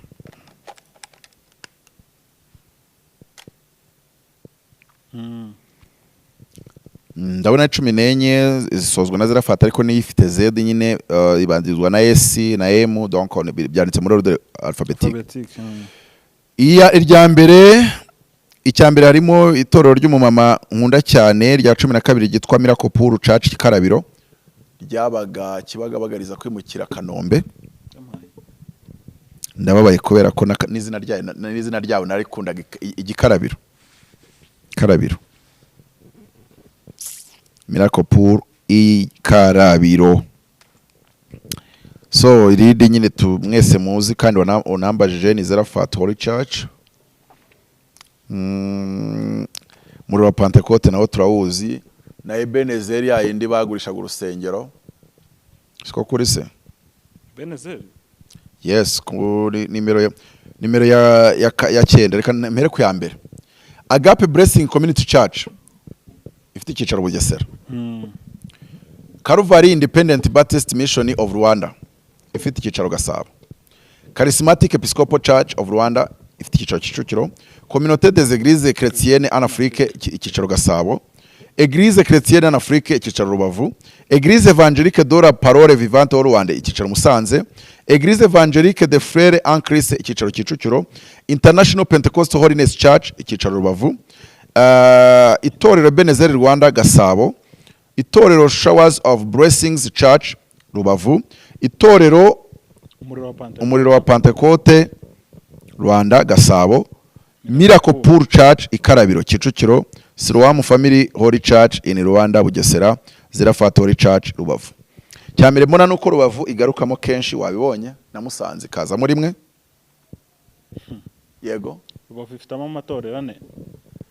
Ubuzima muri kukubwira se Rubavu. Nuko wafashe kuri Kongo nyine. Niko wafasheyo. Uzi ikindi se cyangwa kubwira kuri yiri kuri nimero rimwe Agape nubwo ntazi nimba ari Agape nyirizina. Urabizi ko amatora ari nyine hari Agape ariko amagambo akurikira akaba aratandukanye. Sinzi Agape za mu Rwanda ari zingahe. Ariko muri izo Agape zihari harimo Agape imwe ifite icyicaro Mbarara. Founder wayo, apostle wayo ni umwe mu bamambure n'abakadire ba RNC ya Kayumba Nyamwasa. Ayo nta makuru hise. Bimwe mu minsi ishize bigeze kutubwira ari nibyo nigeze kubwira. Wakoze ubukwe akaza avuga kugira ngo bacunga ariko buriya umuntu umuhagarariye mu Rwanda buriya nta wamenya. Buriya tunarebye abaje mu bukwe twagenda tubanota twareba tugakurikirana nimba batarabinjije muri ibyo bintu. Erega buri inzego zacu zirakora pe. Kandi ziba zizi byinshi birenze ibyo zitubwira. Si nk'umunsi muzumva hari umuprofete bamanuye imageragere cyangwa se ribu yahamagaye ukumva nako nanjye mukumva hari batazabivuga. Buriya abakozi b'Imana benshi bakurura bagira ibyo batubwira n'ibindi biba ari binini batatubwira. Akubwiza ukuri. Nese nk'umuntu ufite dossier irimo miliyoni 500 wagize ngo naza mu rukiko azaza bavuga ijambo miliyoni 500 bazavuga ibindi kuko nabyo birahari. Ariko behind the curtains bamubwira ati impamvu tutazashyira muri dossier urayizi nawe izi miliyoni 500 kubera iki? Shase nga nanyumve aze kumpamagara umusengere se ko ari umujyama wanje behind that nibyo akora ko twigeze tugendanaho. Hoye nambwira ni twicare rero twiga iki kibazo ko gihagaze. Canga uko manga hangaha uri reporting gutya. Nturangiza kuri reportinga nubundi nizi note miliyoni 500 tuzisusure cyangwa se babiha umurongo. Nta wamenya umurongo babiha. Reka meniraho. Simba caka ko bamumenya mbacaka kugira ngo we yiyumve. Amenye ngo niba mutabazi mbizi ubwo inzego zibizi bingana iki. Shabi imikino mu mukina ya miliyoni 500 utwanze miliyoni 713 iminwe itaratemutse ntakimurika iyo mikino. Ariko tube tubiretse ari gihe bafata abantu tukagira ngo nibisanzwe ariko ntago bisanzwe kandi rero sinzi nimbi ya Agape ari yo ngiyo kuko ntago nzi ibindi bikurikira ariko ijambo Agape ryo ririmo ariko tuzi ko Agape ahari ni menshi cyangwa se amatora afite izina ijambo Agape ni menshi. Nuko gusa mbonye Agape Blessing Community Church ngo ibarizwa Bugesera hashaka kwibaza nimba koko ariyo yiyingiye. Ariko reka nkubwire ikintu kidashoboka Evo. Inzego zacu zamaze kumenya yuko ufite case nk'iyo ngiyo. Bayese ngo ziraza zikagufungira ngo zijyane ariko reka mbanze vuga kangaka. Nyako aba Dr. Picard siko kuri Pamela. Akantu mugatekerezeho next time cyangwa se sinzi ko bimeze. Byari byiza iyo bino bintu byemezwa n'urukiko kwambura umuntu ubuzima gatoze. Uzi impamvu byari kuba ari bwo biri authentic kwa. Hano bavuze impamvu eshanu bashobora gushingiraho bambura umuntu ubuzima gatoze. Public notice ya RGB yo kuri 18 za October ruvuga ngo non compliance to withdraw. Ya kabiri poor governance. Ibi ngibi ibi bintu byaturutse uribuka byane twigeze gusoma bavuga ngo gutera imitwe intuza bibiri mu mutukura byibuka. Aha, ubundi nta byaturutse. Ya raporo yagomba gutangwa ngo bagaragaza uko ishusho y'umutungo urabyibutse? Yego. Ishusho y'umutungo. Ubundi naho byatangiriye. Noneho hari itoro bageragaho bagasanga amaturo barayatura, Bishop agahita ayamanukana muri Range Rover akayamanukana cyangwa se kuri account ye, like nyine bahita bayafata bashyira mu modoka birangira. Hari n'amatoro basanze konte z'itorero ziri mu mazina ya Bishop nta n'umusinyateri wundi wa kabiri. Nubagaze ibi ni ibiki? Mwaje muri RGB muvuga se ko ari umuntu umwe cyangwa mwavugaga ko ari ishyirahamwe. None se umutungo w'ishyirahamwe bawumanaginga gutya? Niyo mpamvu babonye ko zarafati bayibwiye ngo yamba ubuzima gatozi muhagarike ibikorwa byose by'itorero munatoye raporo y'amaturo yose yatuwe kuva se n'amaturo arimo ra nese birabisomye cyane wabisomye uzikuta nabonye kutasomye baruwa RGB yashyize kuri narayisomye n'ubu ndayifite hano yagiye hari ibintu by'ubutaka ibiki byose mbega imitungo ariko ntago nenzwe n'amaturo arimo amaturo n'imitungo nese amaturo ubutaka barabuguze hari n'ubutaka bwaraje ari amaturo ari impano nuko buriya hari ibintu mba nanga kuvuga kuko bamuga ngo boss kwa zirafati yigeze ambwira antumira muri office ibyo twaganira rero nirinda ko byaka influence ibintu ndi kuvuga kuko tuba twarivuganye ni privacy aho ngaho icyo kintu ngwana nacyo cyane ngwana oya ntago ariko nteye ngwana nacyo cyane ikintu nyibwire hari ari witoro rya nene nyibwire ntago ngiye ngomba kuza ngo nyikoreshe mu kiganiro ariko reka mfate muri rusange hari umuntu nge ubwo ndi kuvuga ko nabibwiye n'abakozi Imana baba prophet bageze nko kuri babiri akambwira ati bino bintu bakugurukana ku ituro ati ngewe ubona hari umuntu ujye mvuga ntawe kuvuga ati ubona ntarya ituro nturanandusha rwose ati reka ngusobanurire ati ngewe iyo umuntu mbona agomba gutanga ituro arifite afite ubushobozi mubwira kuza mu rusengero ati nawe uzashaka urusengero nushaka babatura 1000 ruzagukavaringa ni se gute mwigisha tubwire gute ati umuntu araza nkabwiriza nkahita muhanura utuntu tubiri tumubabaje yatangira kuba excited no gukonfirma koko utwo tuntu ari two mbona agenda muri Range Rover cya Vewiti cyangwa se Kayundai kameze neza nkahita mubwira nti agahita katinga professor agahita asubira ku ruhimbi Imana iravuze ngo iyi sonorisation irakorora kandi ubwo ni umuntu ushinzwe sound uyikoroje ku bushake ati sound irikorora gutya ati abakristo ati urabona bidakwiye ko tuyihindura Imana yacu kwibyiza ati ikwibyiza ati sawa ati reka dushake sound ati arya sound yagira nga umuntu ari mu nguni babipanze agata bati miliyoni 10 ubwo ari gutagetinga uyu muntu iratangiye yerekwa none iyo sound kabiri gutuma bari katinga kandi bare bageze aho yumva haryoshye umva none agahita avuga ati umuntu ubutange iki niki noneho hari ukuntu utanga message utavuze sibyo se hari ukuntu utanga message nk'urugero nicaye nkangaha mukazana kamera umuntu nteye kamera imbere hahita mutera urushyi atongera nkicara wowe waruzanye kamera wakurikizaho iki ugahita usubirayo bivuze iki nguhaye message ariko ntavuze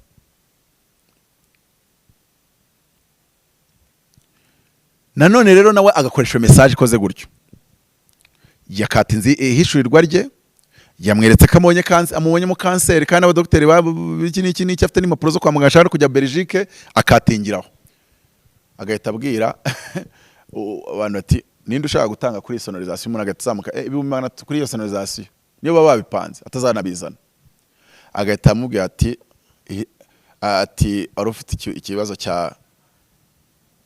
cyo rwagashya icyo ngikira kirangije ubwo deje uhaye message uyu nguyu yuko kanseri ye bimeze gute wabijyana ribu ko ribu irakubwira ngo wasezeranyije umuntu ikintu ari cyane musezeranyije none nawe undi agahita avuga ati ndatanga miliyoni 5 kuri iyo sound undi akamubwira ati baguhe nimero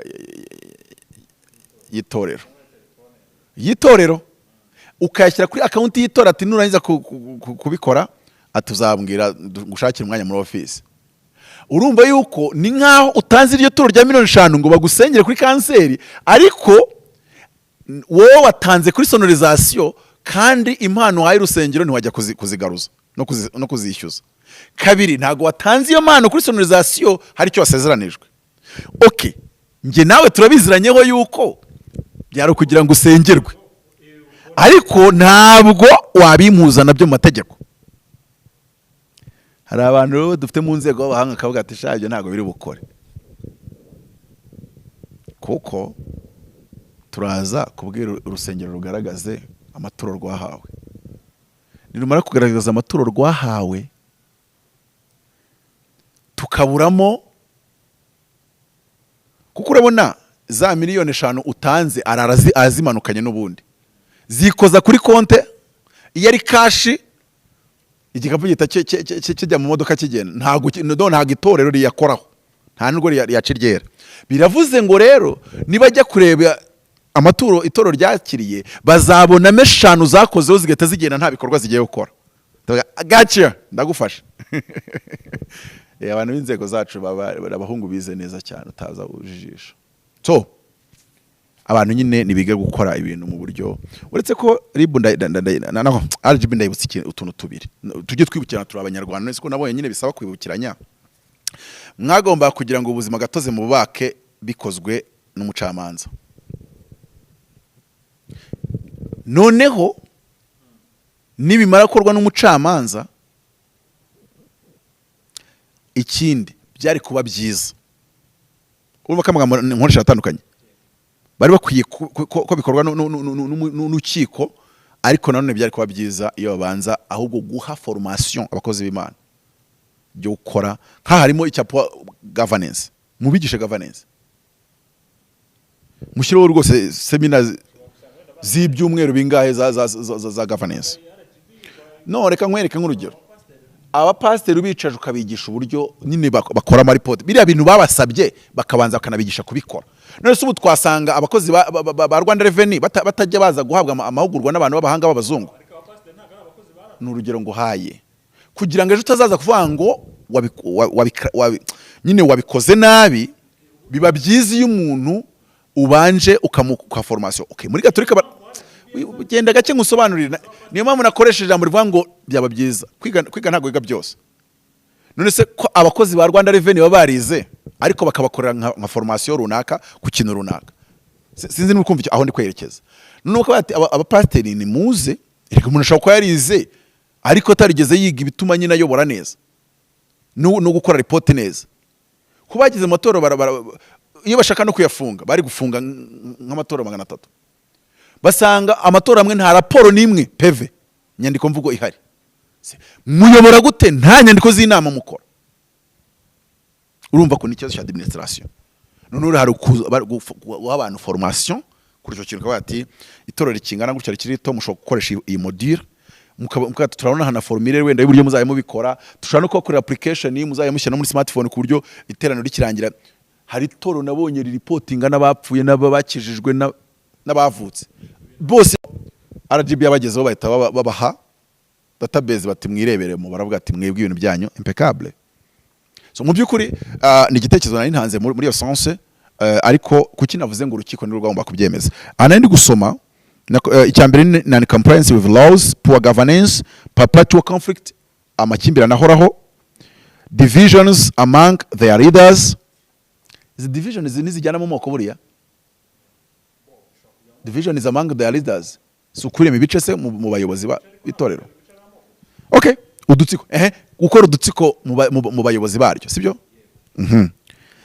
Noneho akantu bafungiye Zarafati baranagasobanuye naka kanyuma, jeopardizing inshinga ntago nanyimenyere mu lettre officielle,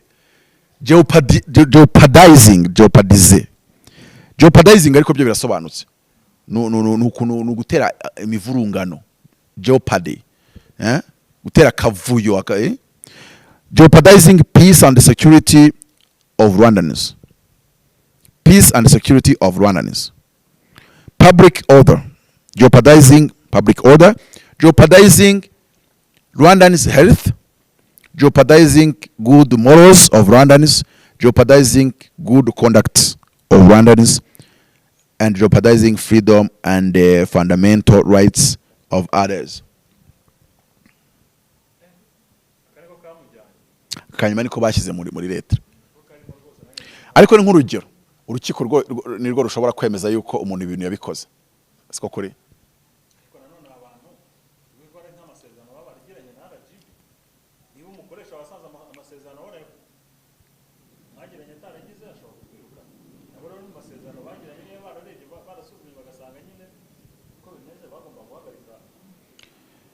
Icyo ndikubwira nuko biri pre technique ibi bintu itorero ribishinjijwe n'urukiko.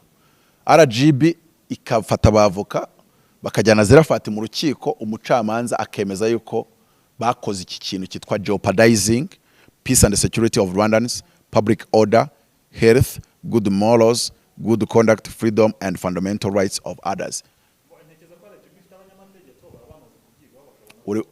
Ibyo uri kuvuga ndazi ibyo uri gukora abanyarwanda mwambereye gutyo. We trying kugira no simvuze ko kubikora batabikora, ahubwo ndavuze ngo next time it will be better. Ibi bintu byemejwe n'urukiko ko babikoze. Simvuze ko batanabikoze. Reba ko nakazungu bizemezwa n'urukiko ko yishe bari abantu. Sinzi niba kumva uburyo ubundi bintu bikorwa.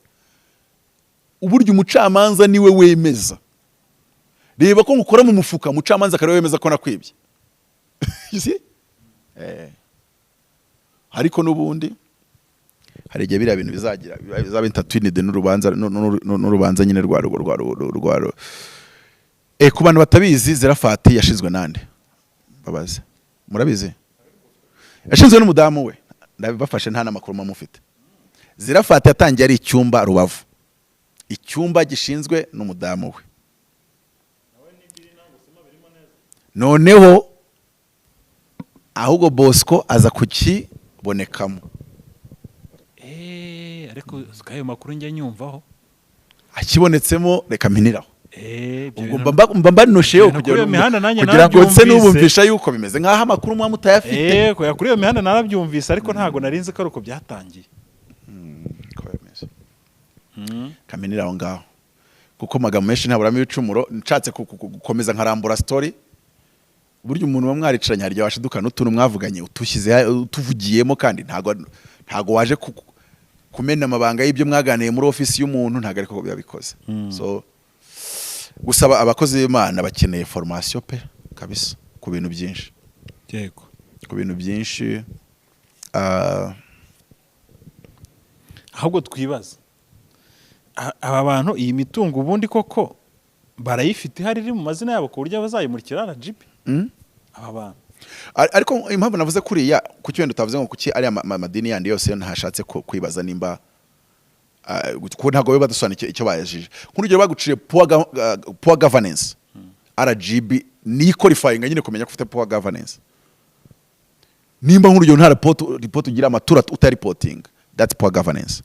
Ariko bagiye kuri kare kagingo kanyuma jeopardizing no bushobozi bw'umucamanza wenyine wo kwemeza yuko you jeopardized peace and security of Rwandans. You jeopardized moral conduct and this and that. Ukabihamywa n'urukiko bundi ananyunda kimara kubyemeza ko gati Torero zirafatirira hamywa. Erega mu Rwanda ntago tumenyereye ko persone morale ajya kuburana. Ariko barabura.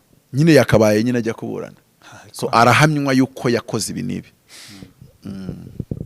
Nyine tuba dushaka kwirinda ko hari uzavuga ngo buriya ngo babikoze arbitrairement nyine barashyuminze bahise bafatirana wenda wari uri muri RGB ayoboye yarasanzwe amfite ikibazo hari ikindi twapfaga ibintu nk'ibyo ngibyo.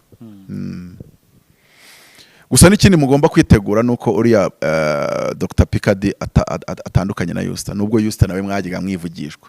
Uzi impamvu zanambikura ubenye Twitter yanditse kuri Sabe na Kakana urabyibuka? None se Yusta yari yarigeze ayandika ko ari we wese wakoze ibyo ari byo byose. Bigaragara ko rero ari umuntu uri strict, kantu gato ujya ku ruhande ugati we akora n'amakuru ngo icya kabiri reba timing yaziyemo ni timing igihe umusaza yashaka kugira uburyo kubura mu bintu by'imyizerere. Ubwo byumvikane ko yamuzanye kuko amuziho ko ari umukubuzi mwiza.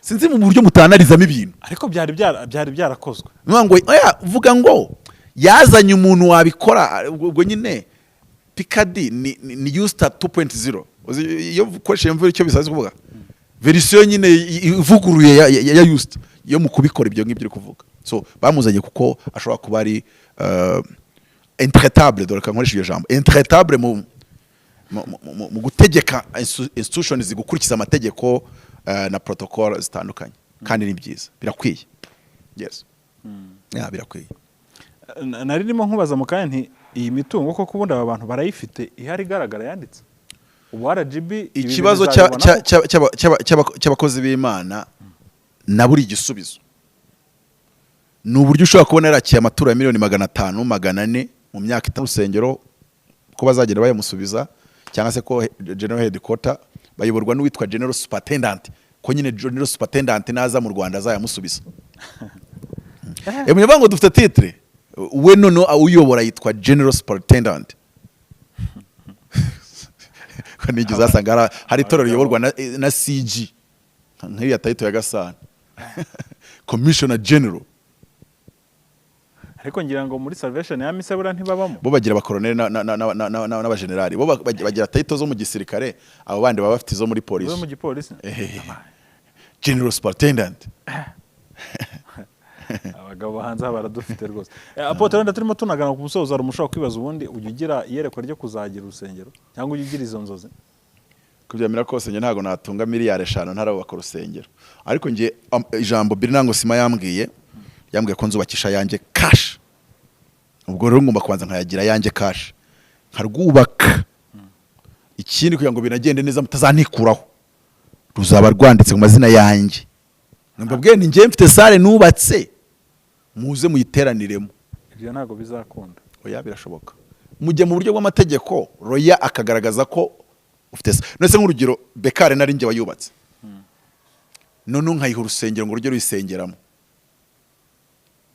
hari ukuntu mubyandika mu nyandiko ko wenda ubatije iyo nyubako mbatije iyi nyubako icyo gihe mu gihe baza bagiye gusesa iryo torero rega ngomba kwiga ubwenge kabati mu gihe bazaba bagiye nimba narwubatse rungana n'urw'umuriro wa Pentecote mu gihe bazaba bagiye kusesa kuko ari nge warwubatse ku mafaranga yanjye cash umutungo wanjye ubwo bazarusesa ariko naho buri yari amatora yose bahagaritse imitungo yayo yose bagomba kwiripotinga ntago bagurisha ngo bagabane ntibibaho ntibinemewe baranabikoze mbere audit kazi ishatse yabibaryoza cyane ngo umuryango utaharaniye inyungu imitungo ufite iyo usheshwe itegeko rivuga yuko nzahora mbasubiriramo imitungo ihabwa uwundi muryango udaharanira inyungu bihuje intumbero niyo mpamvu nkunda kubabwira ngo bazadufatire umuriro wa Pentecote bawuhe Rugagi cyangwa bawuhe Mamayito they will choose kuko bo ubuzima gatozi bwabo ntago buraba revoked okay nkuko iyo mitungo bayihana n'indi miryango nkuko kugira ngo urebe ko mu Rwanda hari ukuntu ibintu tubitwara hari n'igihe mitungo wajya kubona ukabona ntago bikozwe none ukibaza se irabibisambo irabibisigarira biragenda gute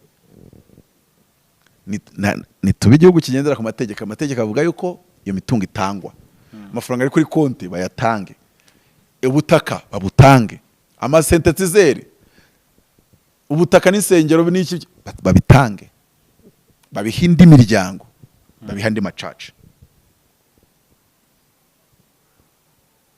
niko amategeko abiteganya apotre reka dusoreze ahangaha mushimire kuba witabiriye ikiganiro cy'uyu munsi ku muntu wifuza kuvugisha umuntu wifuza kumvugisha ni 0788391513 ushaka kugura igitabo cyitwa Instant Deliverance nukuri kigura 1000 byacyo 20 ariko nshobora no gukora discount ushatse ko nyigwera 10 ariko byagusaba kunsobanura impamvu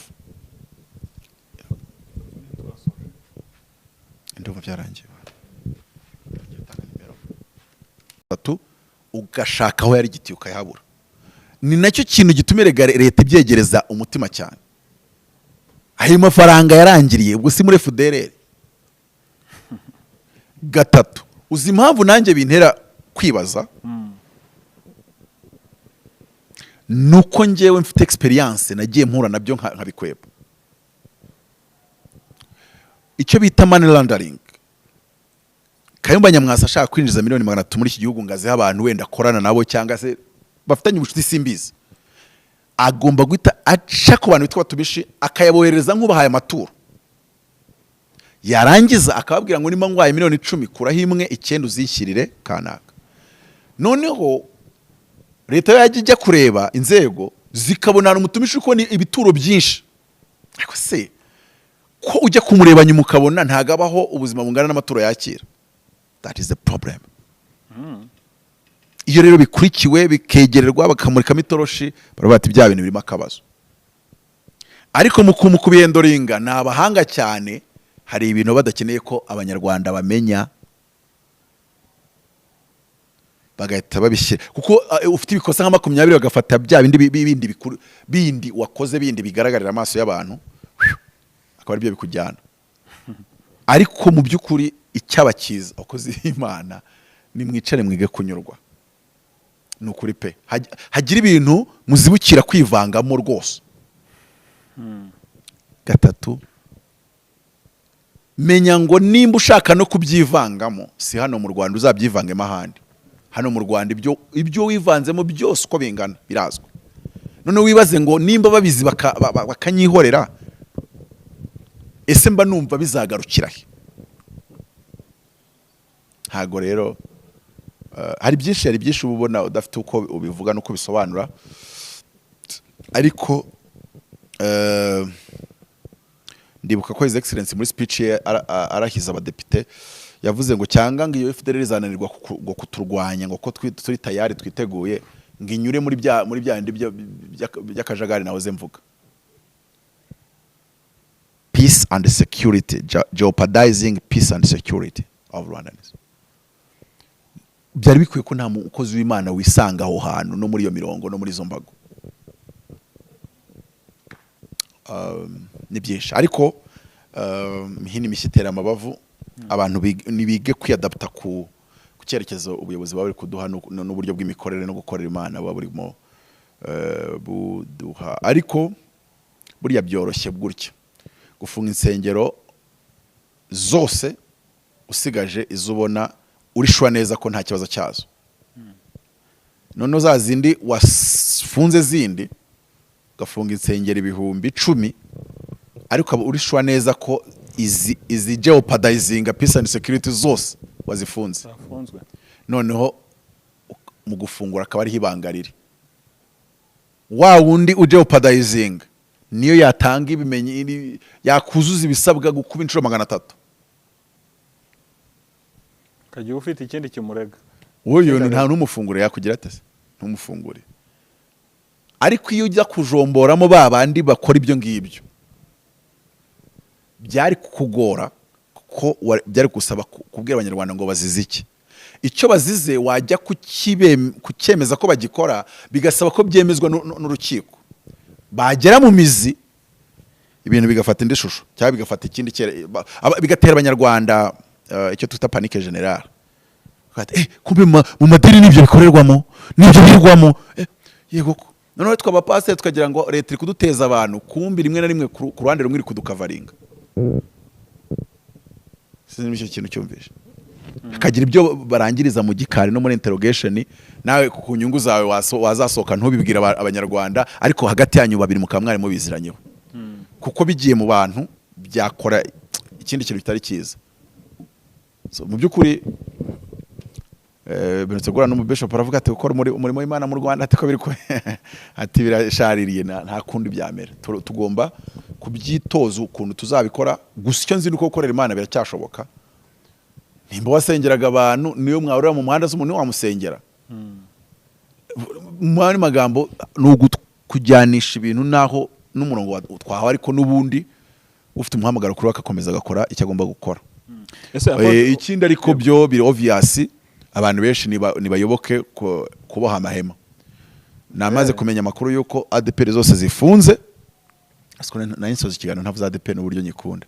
ADPR zose zifunze ngo abapasiteri bazo ntibagihembwa, niko bimeze cyangwa ayo makuru yampaye yarantuburiye.